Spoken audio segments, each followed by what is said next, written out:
Father Ethan Schmidt here, and I am so sick of corporate big tech and the government projecting their homosexuality onto the public. A MAGA troll who hides his own sexuality, Ethan Schmidt does acts such as these.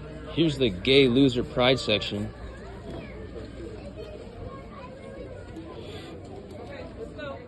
He goes after the LGBTQ plus community at every turn. Ethan lives in Arizona. Other people live in Arizona too. Gay people. Gay men. Gay men on gay dating and hookup apps live in Arizona. And they seem to know Ethan well. Even after being exposed, he continues his onslaught on the display of a rainbow in places like Target. Sadly, a big name aligns with his thinking. Wish there was an app, right?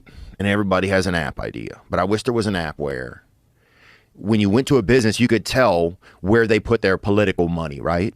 So then it would start to affect the bottom lines of companies. So then those companies would stop.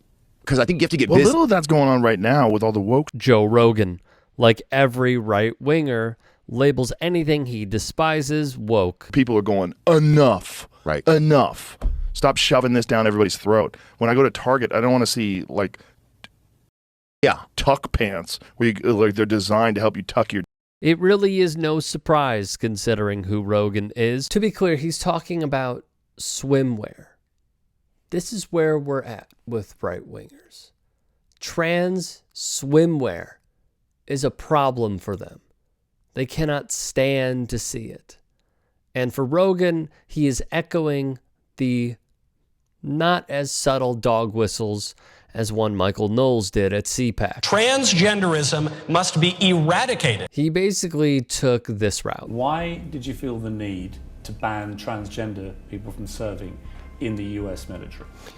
Because they take massive amounts of drugs. Erroneous statements, but Rogan is a typical right-winger who clamors to the boogeyman instead of looking inward. He labeled Leah Thomas and the NCAA woke and said women's sports are under attack. He called it the woke straw that broke the camel's back because, and this is true, straws are without question woke. Woke has been co-opted by a lot of white folk, a lot of conservatives, debased, and then used to mean that on Friday's show. Exactly. It's used to mean anything that's not white, that's not straight, so that's just not what it is. And you hear people talk about things like cultural Marxism. That's not the root of the word. In fact, the word started in 1920 for most of America, so that they understand. It was about black folk talking to other black folks, saying, "Stay woke when you're in Mississippi or Alabama.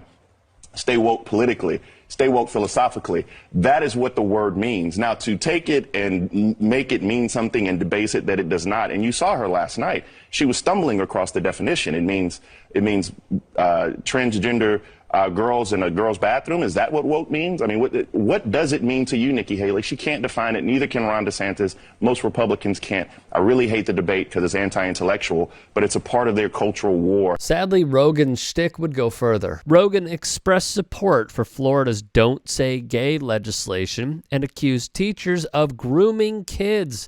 I think a lot of people are saying, no, I just don't want you grooming my kids. Sexual grooming is a preparatory process in which a perpetrator gradually gains a person's or organization's trust with the intent to be sexually abusive.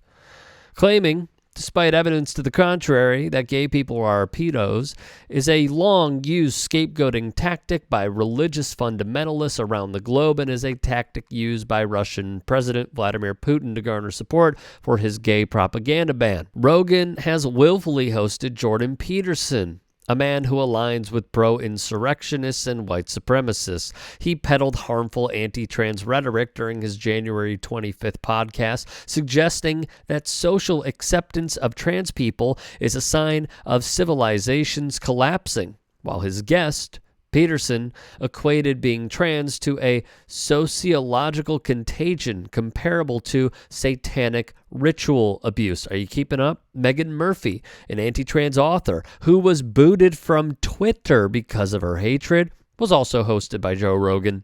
She said being trans is a mental illness. This is the same man who defended his use of an anti-LGBTQ slur, saying in an interview that the F word is not off limits and that the word doesn't mean what LGBTQ people say it does. You can't do that. You can't decide that a word is forbidden now collectively amongst your group of human beings, that the word is a slanderous, evil, nasty word. The word doesn't mean that. This is a comedian who thinks, well, they're just attacking my right to be funny, when once again, it is not about that. His shtick just isn't funny. And he's not evolving with the times. And of course, Rogan in his shows has frequently used the N-word. But of course, he wants us to accept his apology on that. Joe Rogan, this is who he is. One of the most listened to podcasts in America.